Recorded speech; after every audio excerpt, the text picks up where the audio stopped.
জনক হলো ভীমরাও রামজি আম্বেদকর।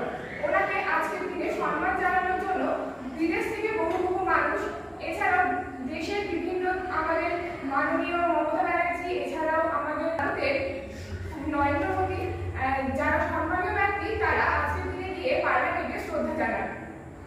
এছাড়াও বিদেশ মন্ত্রী আমাদের দেশের ভারতীয় যে ইংলিশ মিডিয়াম 2015 সাল থেকে এই দিনটি উদযাপিত হচ্ছে, কারণ আমাদের যে সংবিধান রচিত হয়েছিল, যে রচনাকার ডক্টর ভীমরাও আম্বেদকর, তাকে সম্মান জানাতে এবং আমাদের যে মৌলিক অধিকার সে সম্পর্কে সচেতনতা বাড়াতে 2015 সাল থেকে এই সংবিধান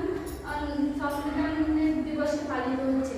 এবং এটি 1949 সালে 26 নভেম্বর দাঁড়িয়ে আছি, সেটা আমরা উপরে থাকতাম না যদি আমাদের আগেকার সব লোকেরা আমাদের স্বাধীনতা পেয়েছিল।